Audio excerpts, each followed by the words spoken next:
quisimos escoger hoy a raíz de muchas situaciones que se presentan y que tal vez como padres de familia, como profesores o educadores, a veces no se sabe actuar de la mejor forma. Ileana está aquí para hablarnos acerca de este tema y darnos una guía completa de todo lo que se relaciona con ello. Ok, Ileana, para empezar, hablemos de qué es bullying. Bueno, el término bullying es un término que indiscutiblemente tiene que ver directamente con violencia. Ese sería como el concepto más resumido y directo que podemos manejar en este momento. Tiene que ver con ese acoso, con persecución, con una forma de violentar los derechos humanos de otras personas y por supuesto que crea emocionalmente secuelas físicamente y que lamentablemente lo sufren muchos de nuestros jóvenes, niños y niñas en la actualidad. El bullying siempre ha existido, pero hablábamos hace un rato, ¿verdad?, que en la época de nosotros, cuando estábamos en la escuela o colegio, no se hablaba exactamente de esa palabra. O sea, ¿de dónde proviene y hace cuánto es que se habla ya específicamente del bullying? El bullying, y como lo mencionas, Rocío, ha sido yo creo que una experiencia que ha trascendido generacionalmente desde muchas situaciones de nuestros padres, de nuestros abuelos, de muchas situaciones muy lamentables que se han venido quedando en el camino, incluso calladas, sin acompañamiento, sin intervención. A partir del año 2000 aproximadamente el término bullying viene a hacerse más frecuente en nuestro país. Es un término que viene de la lengua inglesa. En Costa Rica se ha tratado de tropicalizar, adaptar a nuestra población, a nuestra cultura con otros conceptos, como por ejemplo el del matonismo. Sin embargo, a partir del 2014-2015 se hace ya se acepta el término bullying como parte de un término que adopta muchos otros conceptos que quizás nosotros no tenemos una palabra en específico para poder abrigar todos estos conceptos. Entonces, por eso hablamos ya en documentos oficiales, como protocolos, como pronunciamientos gubernamentales con la palabra bullying. ¿Y cómo lo diferenciamos de otros tipos de agresión? Esto es fundamental, Rocío, y yo creo que viene a ser una pieza crucial en la identificación también de la problemática, porque cuando hablamos de un conflicto, siempre va a existir diferencia de opiniones, siempre va a existir dos personas que probablemente entran en una posibilidad de dos respuestas, o una positiva o tal vez otra que no sea tan positiva, que sea incluso negativa. Entonces, el concepto de dificultad, de conflicto, siempre nos arroja poder visualizar agresividad, y la agresividad viene a ser un instinto innato también del ser humano, es una forma de defenderse, y también violencia. Y la violencia puede presentarse como esas emociones que ya se desbordan. Pero todo esto podríamos visualizarlo en una misma escena.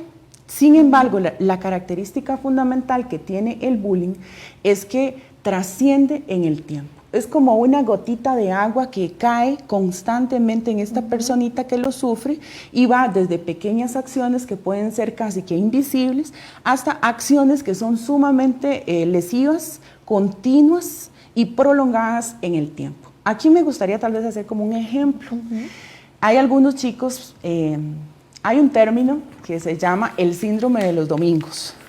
Y resulta que es esos chicos que ya desde el domingo en la mañana empiezan con sintomatologías. ¿Por qué? Porque no quieren asistir el lunes a clases. Porque ya hay una ansiedad que empieza a elevarse. ¿Para qué? Para poder distanciarse de eso que le es amenazante. Y lamentablemente a veces desde casa no interpretamos estas situaciones, no vemos cuál es la realidad y más bien no es el hecho de faltar a clases, pero sí de explorar qué es lo que está sucediendo. Este síndrome normalmente se presenta, ¿por qué? Porque si bien es cierto, el regreso a clases presenciales, que en la realidad anterior que teníamos por lo menos, nos indicaba que había una amenaza que podía aparecer o no, pero está latente.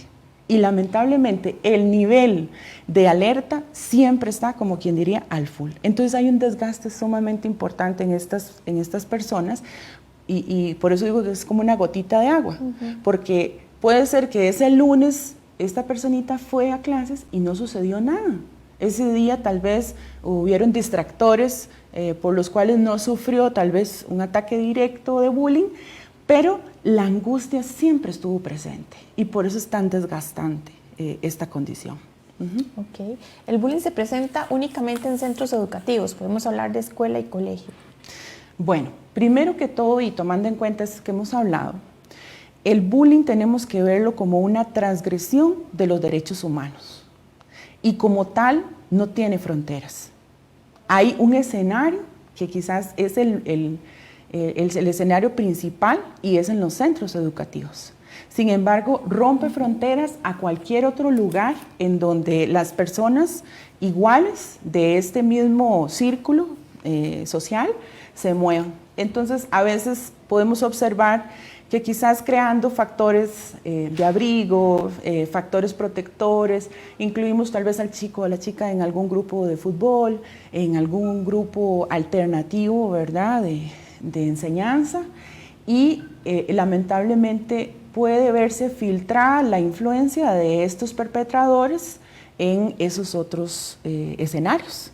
Y lamentablemente, lo vamos a ver más adelante, pero también tenemos un escenario que no tiene fronteras en este momento y es la virtualización. Okay. ¿Qué busca una persona de estas que hace el bullying o este acoso? ¿Qué pretende con ello?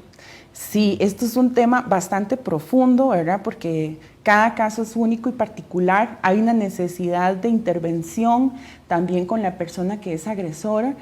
Hay un dolor incluido en este chico, en esta chica, y que lo está manifestando lamentablemente de una forma inadecuada, y esta fue tal vez la alternativa que encontró, pero evidentemente podemos crearle una habilidad diferente para desarrollar sus emociones. Sin embargo, cuando vemos el actuar de la parte agresiva, hay una popularidad que está implícita, un sentido de respeto, si se puede decir así, que sería un falso respeto porque está impregnado por el miedo, está impregnado por acciones que probablemente le advierten a los observadores lo que les podría suceder si no me siguen, ¿verdad? Entonces hay un respeto o esa quererse identificar con los demás, pero ejerciendo poder sobre alguien vulnerable. Okay. Precisamente, o sea, no es solamente a veces una persona, pueden ser varias personas los agresores, o no sé cómo decirlo así, que realizan esto, como dice usted, para seguirlo o por miedo también de que le vaya a pasar lo mismo. Muchas veces estas personas se vuelven cómplices de un agresor. Claro que sí. Ahora también lo vamos a desarrollar un poquito más, pero efectivamente hay una trilogía de participantes en esta situación. Aquel que es el agresor o la víctima, y una de las observaciones principales es que por lo general esta persona está solo, está sola. Es el que nadie se le quiere aliar porque probablemente, como les digo, hay una amenaza implícita en la situación que les dice, si se arrima va a salir rascando, ¿verdad? Entonces los observadores, de acuerdo o no, hay una alianza de sobrevivencia que se elige para con el agresor. Son esos chicos que le ríen las bromas al agresor, que quizás en sus adentros y en sus principios saben que aquello no es correcto, pero de pronto no encuentran tal vez las suficientes herramientas para romper con el silencio y poder de pronto defender a ese que es su compañerito, su compañerita, y que quizás no están de acuerdo en lo que está sufriendo. En esto, Rocío, yo creo que, y en ese comentario que antes hice de que no hay fronteras, hay un escenario principal que es el colegio, pero también tenemos que darnos cuenta que hay una normalización de la violencia, en donde incluso desde nuestras familias estamos dando ese espacio para que se empiece a fomentar y principalmente a normalizar la violencia. Y yo cuando hablo a veces con padres de familia, ellos me dicen, no, pero es que en mi casa no, ahí es prohibido esto, ahí es prohibido lo otro. Y yo a veces sí lo un poquito más fino, en que podamos como que escudriñar algunos de los de las audacias de cómo se filtra la violencia en nuestros hogares. Y es precisamente cuando hablamos, por ejemplo, de juegos de video que permitimos que nuestros hijos estén utilizando, y en la mayor parte de los casos los papás pagan las licencias y no saben de qué consiste el juego. Y sabemos que ellos están ahí horas frente a esos juegos, y lamentablemente se empieza a desensibilizar la empatía con el otro, se empieza a normalizar la violencia, y hay una filtración de eso que no queremos, que es que nuestro hijo o nuestra hija pues tenga una conducta mucho más violenta ante una circunstancia. Hay noticias, hemos hablado también en otros espacios, que las noticias son tan agresivas para algunos de nuestros hijos, nuestras hijas, son traumantes. El que, si para nosotros es impactante muchas de las situaciones que suceden en el campo y en el ámbito nacional, mundial, pues nuestros hijos no pueden estar viendo noticias sin el acompañamiento de nosotros y pues esa retroalimentación que le podríamos hacer de esa realidad. Y quizás que ahí hay un tema también muy controversial con algunos programas de televisión que permitimos desde nuestros hogares, como son las novelas y a veces estas narconovelas, en donde hay un liderazgo sumamente nocivo, tóxico, al cual se alaba. Yo siempre lo digo, y hasta en los últimos 3 capítulos de una novela de estas nos damos cuenta que el malo pierde, pero hubo meses en el cual se le alabó y de alguna forma se le ratifica que esa conducta violenta, inadecuada, pues tiene como esa llamativo, ¿verdad? Como ese llamativo, y permitimos que esto se filtre como de una forma tan solapada que es muy peligroso. Y es que hay tanto bombardeo de información por todos los medios, ¿verdad? Y ahora más que a tanto tiempo, por decirlo así, para ver más televisión. Antes era como más filtrado, ¿verdad? Casi que solo había un televisor y veíamos un programa familiar en casa. Ahora no sé cuántas pantallas, todos los chicos hasta tienen televisores propios. Entonces que la tablet, que el teléfono, tienen mucho bombardeo de información, ¿verdad? Tenemos que estar muy al tanto de esto para conocer exactamente qué están viendo, ¿verdad? Porque tal vez decimos, tenemos el mejor hijo del mundo en nuestra casa, pero no sabemos tal vez cómo está actuando fuera de, ¿verdad? Claro. Y Rocío, con eso que mencionas es muy importante, porque cada ser humano cumple un rol diferente de acuerdo al escenario, y discúlpeme que repita esa palabra, pero es como ese ambiente en el que nos desarrollamos. Entonces, no es lo mismo ser el rol de hijo en la casa que el rol de compa o el rol de esa persona que es mi igual, y cómo yo me desenvuelvo ahí. No es lo mismo hacer el rol incluso de hijo menor o de hijo mayor, y cómo me desenvuelvo en la parte social. Entonces, por eso también hay que ver de forma muy específica cada caso. Okay. Hablando de escenarios, Ileana, escenarios o situaciones en las que se presenta comúnmente el bullying, ¿cuáles serían? Sí, bueno, primero que todo, y tomando en cuenta de que uno de los escenarios principales es el colegio, ya por estudios que se han realizado a nivel nacional, identificamos que el tiempo de los recreos es el tiempo en que más se presenta la situación de agresión, en donde no hay una observación de un adulto responsable, y incluso el MEP y a nivel de legislación se abrió la posibilidad de solicitarle como reglamento, parte del reglamento, a los educadores, que exista siempre un educador que supervise el recreo de los chicos, principalmente en primaria, ¿verdad? Porque es necesario poder estar ahí al pendiente de estas cosas que se desarrollen. Y a veces son cosas tan simples como se hace el grupo para jugar X juego, desde escondido hasta si es voleibol, si es fútbol, y siempre hay uno que queda de último, que nadie lo escoge. Siempre es alguien que yo no quiero quedar con fulanito, yo no quiero que esté en mi grupo, y desde esas pequeñas cosas se empieza a fracturar la autoestima, a lesionar las emociones de estas personitas, y lo que se hace también es un retraimiento social en donde prefiero aislarme antes de seguir, estar expuesta al dolor que esto genera. Y ahí podríamos visualizar otros escenarios. A veces es el traslado en el bus, de cuando me bajo del bus a la casa.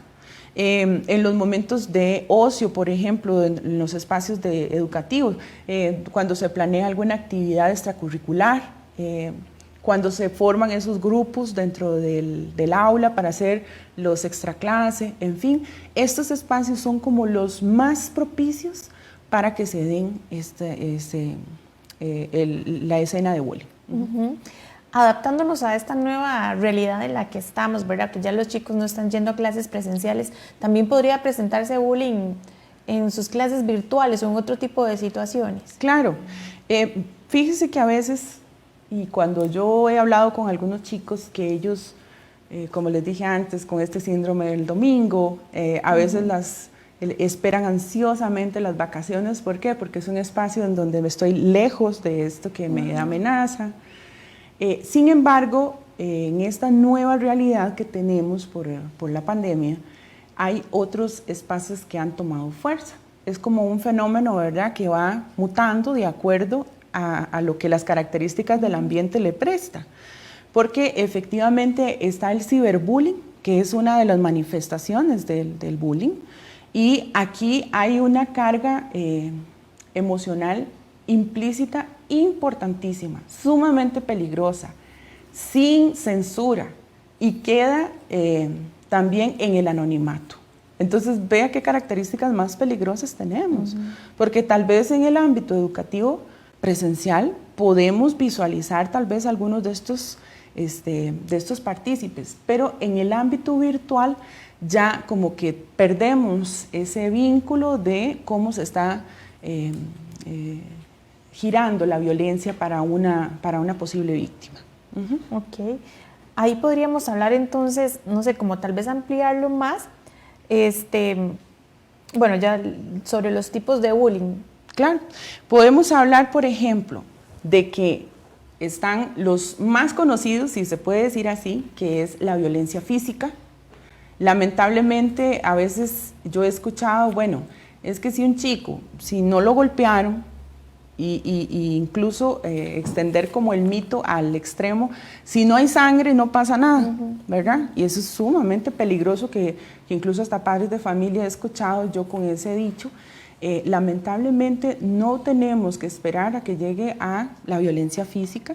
Está la violencia emocional, la violencia que tiene que ver incluso con los artículos que usa el muchacho, entonces es como la violencia material. Y en esta violencia cibernética es importantísimo reconocer que hay algunas terminologías que son un poco nuevas, pero yo creo que es importante que nos tomemos el ratito como padres y madres o encargados legales de poder indagar sobre estos nuevos conceptos que hay y que nos exigen estar como al tanto, porque hay algunos, por ejemplo, el que se llama sexting y tiene que ver con la exposición de material íntimo, privado de las personas menores de edad. En muchos de esta situación, bueno, se hace el traslado de material de forma de confianza, tal vez en una relación que viene emergiendo ahí de pareja, y de pronto aquello se utiliza ¿para qué? Para denigrar, para transgredir y para exponer principalmente a una de las personas, principalmente la que está obviamente en el material. Está lo que se llama grooming, que también es cuando ya hay un nivel de acoso importante, donde ya hay un nivel incluso hasta de manipulación, amenazas. Son personas que no pueden tener incluso un perfil, puede ser que se utilicen perfiles falsos para hacer ese tipo de amenazas. Y el ciberbullying, en donde a veces pensamos que un meme no hace nada, pero es que es un vacilón y todo el mundo nos reímos. Y mira aquella foto con un sticker, que la foto donde estaba la persona tal vez en una posición tal vez no la más conveniente, le sacamos un sticker, lo viralizamos y nos reímos todos, pero no sabemos cómo queda esa, como dije antes, esas emociones o esa posición de la autoestima de esta personita. Entonces, yo los invito y las invito a que en este momento el Colegio de Psicólogos por tercer año consecutivo está manejando la campaña nacional de Alto al Bullying. Este año específicamente la campaña lleva un lema implícito que dice Donde van las clases, va el bullying. Y yo creo que es importante que podamos entrar un poquito más en estos temas que nos crea la virtualización, los retos. No es que sea malo, es que es algo que necesitamos calibrar, que necesitamos realmente aprender también con nuestros hijos a manejar. No es nada más un tema de prohibir y eliminar estas posibilidades porque socialmente en este momento los jóvenes lo necesitan. Entonces, de pronto los invito a que revisen la página del Colegio de Psicólogos en www.psicologiacr.com y ahí van a encontrar mucho material de apoyo para estos términos que a veces son un poquito difíciles de manejar. Y es que qué peligroso, Ileana, porque el bullying lleva a tal extremo que incluso llega al suicidio, ¿verdad? Claro, eso lamentablemente, como hemos venido mencionando, hay una afectación en la parte emocional, en donde el valor que yo necesito de esos iguales, el sentirme identificada con un grupo, el tener incluso un proyecto de vida compartido, se ve absolutamente negado. Y ahí la persona empieza a darse cuenta que no hay posibilidades de salir adelante. Por supuesto que sí las hay, Rocío, pero hay una visión estrecha, una visión de túnel en donde se imposibilita ya poder avanzar. Sus fuerzas quizás fueron agotadas, sus intentos quizás no fueron acompañados y hay una voluntad que también está ya desmotivada para poder avanzar. Por eso es tan importante poder visualizar esta sintomatología desde el inicio y darle el acompañamiento que estas personas necesitan desde los diferentes redes de apoyo que pueden sustentar ese apoyo. Okay. Se habla de que hay muchos mitos acerca del bullying. ¿Cuáles serían? Bueno, cuando hablamos de mitos, vuelvo tal vez a mencionar que somos una generación que ya entradita en años hemos tenido que pasar por esto a brincos y saltos, diría yo, con los mejores esfuerzos que hicieron nuestros padres, nuestros abuelos, nuestras personas cuidadoras, pero sin embargo tal vez no con la visualización y el enfoque técnico que podemos manejar en este momento. Entonces, esos mitos están ahí como encadenados todavía y muchos de esos, y uno de los más lamentables, tiene que ver es si a usted le faltan, si a usted lo ofenden, bueno, devuélvales de una vez. Y es con violencia que inmediatamente les estamos enseñando. Lamentablemente eso lo que quiere decir es que nosotros nunca pudimos quizás desarrollar una buena solución para poder enfrentar esa violencia y es la única que tenemos para disposición para nuestros hijos. Ese es uno de los mitos que lamentablemente más cala y duele porque a veces el chico o la chica que está sufriendo bullying ha intentado ya defenderse y como le dije antes, sus emociones están agotadas, su valor, sus esfuerzos.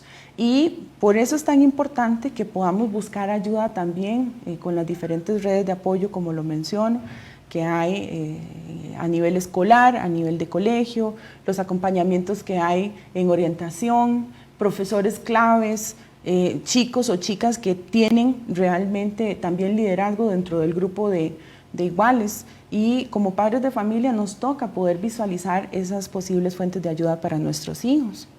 Ok, bueno, hay más. ¿Cómo sabemos, verdad? ¿Cómo sabemos si nuestro hijo está sufriendo de bullying? ¿Y cómo sabemos si es nuestro hijo el que está siendo agresor de bullying, decirlo así? Claro. Hay algunas, no sé, señales, por decirlo así, que se pueden notar. Como unas pistas. Bueno, ahora que lo mencionas, uno precisamente de los mitos, que fue la pregunta anterior, es mi hijo no es, ¿verdad? Es lamentablemente esa parte que inmediatamente nos llama a la negación y a vernos en una realidad que es distante, ¿verdad? Conmigo no. Pero desde el hogar, yo creo que ese sería un papel fundamental como formadores, el poder ver esas pistas que nuestro hijo empieza a ofrecernos. Puede ser que ya esté incluso entrando en una etapa depresiva y no lo hemos identificado. Cuando sabemos que son chicos que no tienen tal vez esas habilidades sociales, entonces ante una reunión, ante un cumpleaños, ante un trabajo extraclase, siempre hacen la solicitud, yo prefiero hacerlo solo, yo prefiero hacerlo sola. Cuando hay situaciones en las que, bueno, ahora no tenemos los espacios abiertos de convivencia, pero si había un espacio abierto de convivencia, mira, aquel es compañero, compañera suya, más bien se retraen, más bien se esconden. Empezamos a ver desde en esa parte social un aislamiento, el estar retraídos de la posibilidad de interacción con esos iguales. A veces hay más relación con las personas mayores de edad, o sea, de algunos años más, porque hay como más seguridad de poderse conducir con estas personas, hay menos amenaza. También en la parte académica podemos ver como una polarización, hay como un extremo de uno a otro. O son los chicos que se nos enfocan demasiado en la parte académica y para ellos no existe nada más. ¿Por qué? Porque también la parte académica puede resultar un espacio seguro. Y los otros en que más bien empezamos a ver cómo decae el rendimiento académico, cómo va bajando esa posibilidad incluso de ellos expresarse en su espacio académico. Me recuerdo de un caso de una niña de escuela en donde ella con una conducta intachable, pero justo antes del recreo hacía alguna situación para que la niña le diera como el castigo, la corrección de que no fuera recreo. Entonces, imagínense, ella lo está haciendo como un acto de sobrevivencia y no es propio de su personalidad, pero era parte de una medida extrema de decir, me alejo de ahí, de ese espacio que puede ser tan agresivo. Entonces, también en el centro educativo es muy importante poder estar visualizando esas conductas que pasan a veces inadvertidas, pero es necesario visualizar los cambios de sueño extremos. Entonces llega del colegio y una vez llega a dormir, dormir y dormir y dormir. En la mañana no se quiere levantar, en la mañana está con retorcijones de panza, ¿verdad? Con dolores de cabeza, hay llamadas constantes a la casa de que por favor venga a traérselo porque está presentando alguna sintomatología en el centro educativo. Cambios abruptos en el estado de ánimo, entonces de pronto no sabe uno por qué está llorando, se encierran mucho, se vuelven mucho hacia sí mismos. Hay algunos de los chicos incluso que lo manifiestan por medios un poco más indirectos, como sería el arte. Entonces empiezan a dibujar, en los cuadernitos tienen dibujos que realmente nos están dando muchas señales. Por eso a veces es importante en los chicos de primaria principalmente estar revisándole los cuadernitos, estar como al tanto de esos pequeños detalles. A veces me sucedió también una vez una chica que hizo el dibujo justo en el consecutivo de la materia. Y el papá, que lo estaba revisando, el cuadernito, se enojó muchísimo por ese dibujo. Y más que era un dibujo tan feo, con negro y café, y como, pero ella ya no podía transmitirlo de otra manera, que algo le estaba pasando. Imagínense, en el consecutivo justo de la materia, no era ni en la parte de atrás. Y lo que recibió fue una regañada rotunda del padre de familia que no supo escuchar esa manera que ella estaba pidiendo ayuda. Okay. Sí, porque qué difícil uno como papá piensa que, ay no, este vagabundo no quiere ir a clases, ¿verdad? Quiere seguir durmiendo, qué difícil. ¿Cómo lo abordamos nosotros si ya empezamos a ver esas señales en nuestros hijos? ¿Cómo lo abordamos hacia el centro educativo, verdad? ¿Cómo decimos que está pasando algo y cómo lo podemos solucionar? Tanto en el hogar como en el centro educativo, si hay un acompañamiento, como decía usted. Por decreto de ley, primero que todo, y por el Código de la Niñez y la Adolescencia, que así lo tiene ya como exigencia para todos los que somos o que interactuamos con personas menores de edad, debe de existir un resguardo y un interés superior del menor de edad. Entonces, el centro educativo debe de ser ese observador y resguardador de la vida del menor de edad. Ya por ahí, este debería ser el campo seguro para pedir ayuda, no solamente del muchacho o la muchacha, sino también de los padres de familia. En los últimos años, con este replanteamiento del tema y visualizando el nivel tan importante de impacto que tienen nuestros jóvenes, se ha tratado de hacer una capacitación masiva a profesores, a maestros, a orientadores, para poder abordar con más sensibilidad el tema, poder reconocer protocolos que garanticen a los estudiantes un resguardo equitativo y objetivo de un procedimiento. Aquí quiero hacer tal vez un comentario importante, y es que se ha creado una visión tan negativa de los protocolos que en ocasiones cuando se menciona a un estudiante la necesidad de apertura de un protocolo, por ejemplo el de bullying, o a un padre de familia, incluso a veces los mismos docentes tienen como cierto temor de abrir un protocolo porque pareciera como que es que inmediatamente se está enjuiciando a alguien. El protocolo tiene que visualizarse como un instrumento que más bien habilita la posibilidad no de encontrar un culpable, sino de ver cuáles son los canales y las fuentes de acompañamiento que tiene no solamente la persona víctima, sino también la persona que está propiciando la agresión, y muy importante, estos observadores. Porque ahí es donde es necesario que haya un complemento de la intervención, de la formación, para ver un cambio. Porque si solamente intervenimos a la víctima, podríamos caer incluso hasta en una revictimización y crearle más bien más nivel de vulnerabilidad, o de pronto crear más bien agresión de parte del centro educativo o de las personas que deberían de acompañar a la personita que está dando la agresión. Y los observadores que normalmente se ven impactados ante la situación que sucede, como lo dijimos antes, por angustia, por miedo de romper el silencio, por miedo de poderme aliar a una persona que considero débil y que puede que pague las consecuencias.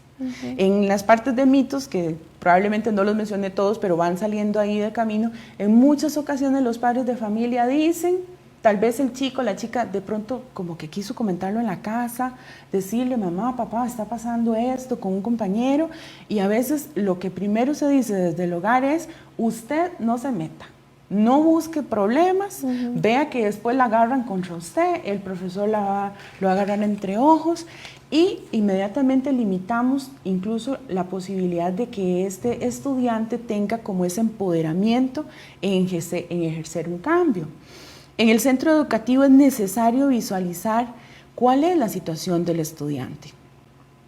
Antes lo conversábamos, pero quería dejarlo también claro. Hay personas que ya de por sí traen como una susceptibilidad al tema, y son los chicos que tienen capacidades disminuidas, los chicos que tienen TEA, que es la condición con espectro autista, Asperger, como a veces lo conocemos más comúnmente, los chicos que tienen incluso un potencial intelectual más elevado y que de pronto en esta población observamos que hay habilidades sociales disminuidas por diferentes circunstancias. Entonces, desde el centro educativo en muchas ocasiones es necesario crear una conciencia con el grupo de iguales para poder entender qué es lo que le pasa a esta persona, no aislarla, saber cómo poder más bien resguardar su condición, ser acompañantes, y por eso es tan importante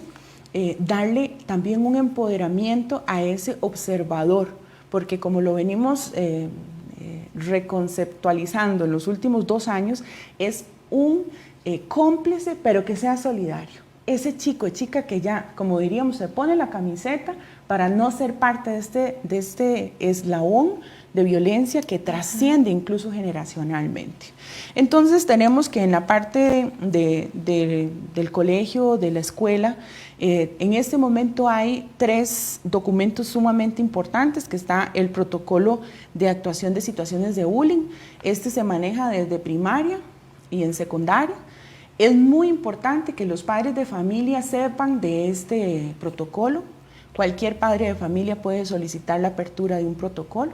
Y sería importantísimo que lo podamos revisar, porque es tan fácil como entrar a un buscador de internet y poner protocolo bullying MEP, y le va a aparecer de forma virtual y muy didáctico y ustedes lo pueden revisar. Hay 8 pasos específicos que el protocolo marca para darle ese abordaje o esa interacción con el centro educativo, y yo creo que incluso hay conceptos de los que hemos mencionado ahora que ahí quedarían mucho más claros. Y el año anterior se hizo la promoción de un protocolo nuevo, que es el protocolo de atención de bullying contra la población LGTB, o sea, las poblaciones que tienen que ver con elección de género, identidad sexual, y cómo los protege los derechos también, los derechos humanos, y cómo desde los centros educativos también se debe resguardar la integridad para este tipo de población. Y tenemos un último documento que también se ha manejado como apoyo interdisciplinario de acompañamiento o seguimiento después de un protocolo. Esas acciones que debería de cumplir el centro educativo posterior a la apertura de un protocolo y el fallo del protocolo, de lo que arroje el protocolo, y se llama Cole sin Bullying. Obviamente este está enfocado para secundaria, pero son artículos muy importantes para concientizar que sí se está trabajando en un mejor abordaje con respecto a este tema. Listo. Bueno, Ileana, antes de continuar, queremos recordarle a las personas que nos están viendo que pueden hacer sus consultas y dejarnos sus comentarios acerca de este tema. También es válido que nos cuenten tal vez si pasaron por alguna situación y cómo la resolvieron o quieren saber cómo pueden resolverla, ¿verdad? Ileana, hablando de todo esto, ¿cómo empoderamos nosotros a nuestros hijos para que estas situaciones no pasen? Nosotros queremos que nuestros hijos estén tranquilos, estén en paz. Uno como mamá quisiera tenerlos como en una burbuja, ¿verdad? Y que nada les pase. Pero ¿cómo los empoderamos nosotros para que ellos puedan afrontar este tipo de situaciones en las que no todo el tiempo podemos estar o podemos defenderlos? Sí, y aquí me toca otro mito realmente, porque cuando hablamos, por ejemplo, de que esto es bueno que lo pasen, eso a veces uno lo escucha, esto es bueno que lo pasen para que aprendan que la vida es dura. Ninguna persona tiene que aprender a partir del sufrimiento para decir que vamos a ser buenos o buenas, ¿verdad?, en cómo desarrollarnos socialmente o aprender algo para la vida. No, yo creo firmemente en que el acompañamiento de amor, de cariño, de escucha, siempre va a ser la mejor herramienta desde nuestros hogares. Es importantísimo recordarle el valor que tienen nuestros hijos. Lamentablemente en muchas ocasiones en el hogar es donde empiezan a escuchar todas las frases nocivas, tóxicas, que le quitan valor a esa personita. Entonces, usted es un inútil, nunca hace las cosas bien, y desde ahí empezamos a crearle una carga ya importante de cómo ellos no valen, de cómo ellos, si lo está diciendo un compañerito en el centro educativo, tiene razón, porque ya mi mamá me lo recuerda todo el tiempo, papá también, y de pronto ahí mismo es donde nosotros podemos ir haciendo el cambio, en recordarle cuando hace una función que, si bien es cierto, ellos están en aprendizaje, no podemos pretender que las cosas las hagan perfectas. Entonces reforzarle que las cosas tienen una mejor forma de hacer, pero que se le valora el esfuerzo que hizo.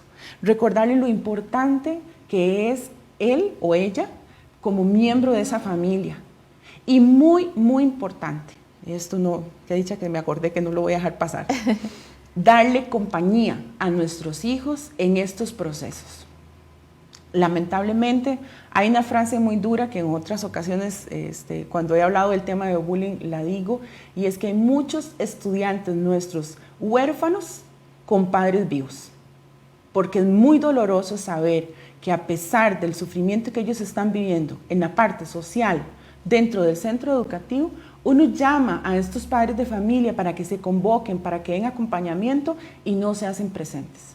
Entonces ahí también ya uno siente que esta personita, ese primer apoyo que debería ser fundamental para poder empoderar, como estamos diciendo, no está ahí presente. Y ahí es donde tenemos que crear un orden de prioridades diferente.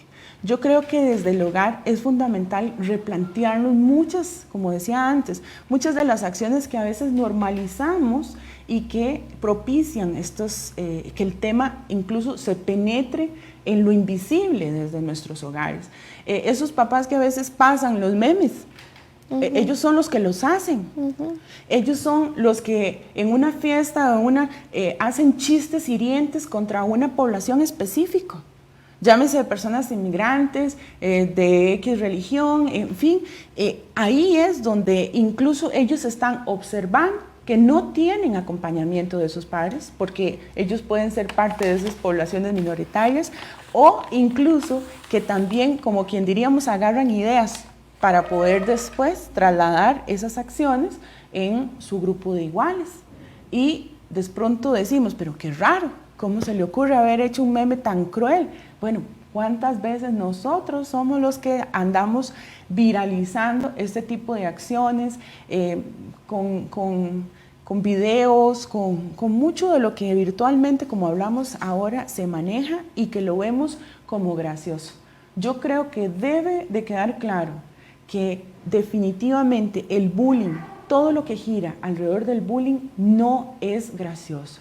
Como dirían los chicos, no es cool, no es algo de estar in, no es el que uno pueda, a partir del sufrimiento de alguien, crear esa plataforma de popularidad.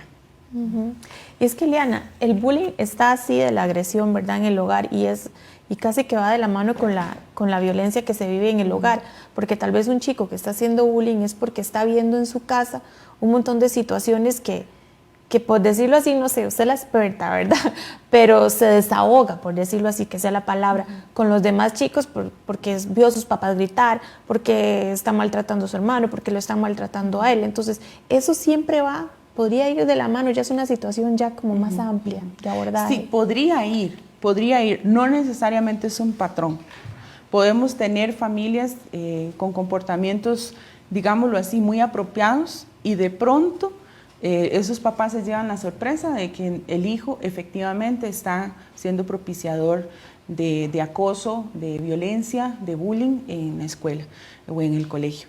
Pero entonces ahí es donde hay que hacer una revisión más personalizada de ese caso y poder visualizar qué es lo que está sucediendo, ¿verdad? En ocasiones, y tiene usted razón, Rocío, como le digo, esas acciones que quizás normalizamos desde el hogar y creemos que gritarse todo el tiempo es tal vez lo correcto, es lo habitual, la forma de levantarse desde la mañana es pegando gritos en la casa, la forma de pedir un favor, nunca hay un gracias, nunca hay con mucho gusto, esos pequeños detalles incluso de cordialidad, siempre... Bueno, esto es algo hasta muy doloroso, pero a veces el primer lugar donde se instaura un apodo es en nuestros hogares. Cierto. Yo he escuchado a padres de familia decir que en la elección del nombre de un bebé es a partir de cómo le van a decir después. Imagínense ya de por sí que estamos creando para la identidad de esa personita. Entonces, hasta ahí es sumamente agresivo el cómo cala algunas de las acciones dentro de las familias. Okay. Por la época en la que estamos actualmente, pasamos por esta realidad que estamos viviendo, ¿podría propiciarse que el bullying vaya en aumento o más bien disminuyó? Hay como una estadística en eso, porque como dice usted, muchas veces se da de forma presencial, quizás la mayoría. Ahora los chicos, bueno, ya escuchamos al presidente que probablemente hasta septiembre volverían a clases, tal vez, pero entonces hay como una estadística de que esto disminuye o podría aumentar más bien por la carga de estrés que los chicos van a llegar posiblemente a tener. Yo espero que prontamente podamos ver reflejado en una estadística el impacto de lo que todo en este momento está sucediendo. De momento les puedo decir que el año anterior y a partir del impacto que tuvo la campaña de Alto al Bullying a nivel nacional, el Hospital Nacional Psiquiátrico hizo un estudio en donde el 80% de las personas menores de edad que estaban ingresadas tenían que ver directamente con el tema de bullying. Ya eso nos dice mucho, ¿verdad? Y el nivel de afectación. En este momento, como todo está tan reciente, tan nuevo, podemos decir, y como antes lo planteaba, en esa mutación de los factores de riesgo que presenta este nuevo escenario, pues efectivamente hay una necesidad de estar muy, muy vigilantes. Muy vigilantes. Porque si bien es cierto, antes el chico podía sentirse bien más bien no yendo a clases, porque era un espacio seguro el estar lejos del centro educativo. Pero como quien diría, las leyes han cambiado de cómo esto va evolucionando, esa parte virtual no tiene fronteras y penetra, no importa si es en las diferentes redes sociales, para no mencionarlas, y por lo general son las redes sociales en las que ellos también se desenvuelven. Entonces ahí es donde se visualiza el que muchas veces los chicos no tienen derecho a tener un perfil, porque apenas abren un perfil y es invadido por este tipo de chistes, por decirlo de esa manera, que les roban la privacidad, les roban la posibilidad de expresión, si es que quisieron hacer algo y manifestarlo de forma adecuada, como una habilidad social incluso que podemos fomentar, de pronto eso es tomado para burlarse, para aislarlo y lamentablemente en los factores que se manejan alrededor del bullying es limitar a esta persona, a la que ya se escogió como chivo expiatorio, limitarla de que no salga de ese perfil, que no salga de ese rol, porque ya sabemos que tenemos a ese que vamos siempre a utilizar para toda esta manifestación de agresión. Entonces, si esta personita se nos sale de ese rol, llámese un grupo que sea el propiciador de agresión o llámese que sea una persona en particular, tengo que buscar a alguien más, porque el patrón de conducta de querer siempre ser popular, ser interesante, ser el que llama la atención a partir de violentar a otro, eso va a continuar. Entonces, si no es él, ¿quién más es? Sí. Entonces, hay una necesidad incluso, por eso yo le decía, como de limitar cualquier otro espacio en el que esta personita se salga y que tenga la posibilidad de empoderarse o de romper, en este caso, este patrón. Okay. ¿Cuáles podrían ser los efectos a futuro de un niño o un adolescente que haya sufrido quizás durante mucho tiempo bullying? ¿Cómo le va a llegar a afectar esto en su vida adulta? Claro, y bueno, me toca nuevamente devolverme a lo que nosotros como generaciones anteriores vivimos, porque en los estudios que se han hecho a nivel internacional, ya incluso trasciende nuestra cultura, se ha visualizado que hay 40 años de afectación en efectos secundarios cuando se ha atravesado por una situación de bullying. O sea, son heridas que continúan ahí abiertas de forma permanente en las diferentes etapas que el ser humano va a ir desarrollando. Lamentablemente, cuando he abordado a algunos padres por situaciones de bullying de sus hijos, inmediatamente ellos se ven identificados y reflejados con su propio dolor. Entonces, muchas de sus acciones son compatibles con su realidad anterior, lamentablemente. Entonces, hasta ahí tenemos que hacer un abordaje de acompañamiento, de cierre, de visualizar ese propio dolor, porque lamentablemente esto cala mucho en la seguridad de la persona, incluso en la formación de proyectos de vida. Es que si yo no me creo capaz, porque se introdujo eso dentro de mi concepto, que yo no soy capaz de poder realizar esto o aquello, porque mi grupo de iguales así me lo infundó, ¿verdad? Y me limitó. Entonces, de pronto, cada vez que yo necesite tomar una decisión, eso está como latente, recordándome que soy incapaz para dar ese paso. Y hay mucho también de una emoción reprimida, de odio incluso, de rencor, de enojo, de resentimiento. ¿Por qué aquellas personas me trataron de esa manera? Y puede ser que generacionalmente uno se los encuentre en otros escenarios. Ya es la persona que atiende en el público, ya es el médico, ya es el del banco, ya es el policía. Y uno, a pesar de que ya son gente adulta, cuando yo he hablado con diferentes personas que han sufrido bullying en su infancia, siempre se les viene a la mente eso, esa herida. No, pero ya eso a mí no me afecta, ya eso yo lo dejé atrás, ya eso a mí no me duele, pero cuando uno empieza a entrar en su historia, se da cuenta que aquello continúa teniendo esos efectos. Entonces es muy importante incluso revisar su propia historia y yo sinceramente las invito a que vuelvan a recordar, porque a veces es como momentos en que uno quiere dejar en el pasado, echarles ya y olvidarse que existieron. No, a veces es necesario recordarlos, aunque nos vuelvan de pronto a sacar una lagrimita y que como tal vez yo siendo una chica buena tuve que pasar por esto, por aquello. Bueno, también recordar que somos el producto de esos esfuerzos, de esas emociones y de una u otra manera hemos hecho lo mejor para poder salir adelante. Y en este momento yo creo que ese sería el compromiso más idóneo. Nuestros hijos pueden estar pasando por esto, pero yo puedo hacer la diferencia para ellos. Y eso es lo que nos tiene que marcar como una generación diferente de la que tuvo o no tuvo el acompañamiento adecuado en su época. Y qué duro, Ileana, porque ahora que dice todo eso, muy profundo, yo creo que igual en la casa nos devolvimos en el tiempo y todos de alguna forma sufrimos de bullying, solo que en aquella época no sabíamos que se llamaba así, pero algo nos pudo haber afectado y que siempre recordamos toda la vida, que tal vez como usted dice, mira, yo vi a fulano y qué triste que me hizo aquello, ¿verdad? Es como esa sanación también de niño interior que tenemos, una cicatriz que ahí quedó. Claro. Entonces, qué triste que nuestros niños y nuestros adolescentes estén pasando por estas situaciones. La campaña que usted nos pasó al inicio decía alto al bullying, claro, ¿verdad? Y que es muy común verla, pero no solamente una palabra que se puso de moda, por decirlo así, hace unos años para acá, sino que tiene un montón de cosas a fondo que deberíamos investigar más. Y no importa que nuestros niños no estén yendo a clases, sino hay muchísimas otras formas más donde ellos pueden estar siendo agredidos, ¿verdad? Y qué triste, así que esperamos que la entrevista hoy con Ileana haya sido de mucho beneficio. Agradecerle, Ileana, no sé si tiene algo para cerrar, nos está ganando el tiempo. Sí. Queríamos conversar, bueno, ya de hecho la vamos a comprometer a venir después porque queremos hablar del mobbing, se llama, ¿verdad? Que ya es como decir el bullying en los adultos, entonces tal vez como para cerrar que nos cuente y dejarlo así como de tema, exactamente, para la próxima vez. Exacto, y bueno, el bullying es un término que en este momento está más enfocado en la parte adolescente y de niñez. Sin embargo, no es algo que porque ya obtuvimos mayoría de edad se acabó, ¿verdad? Y quedó superado.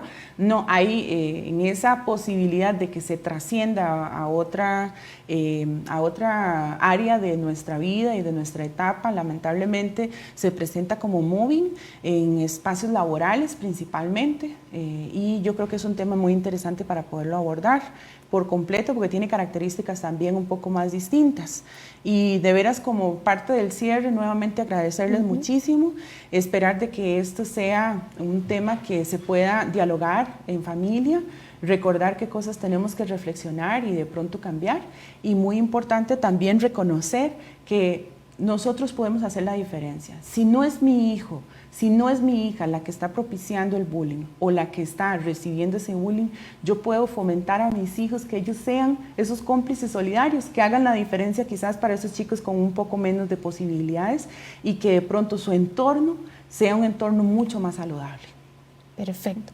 Muchísimas gracias nuevamente, Ileana, por acompañarnos por segunda vez y la esperamos en la tercera para el próximo tema y en muchos temas más.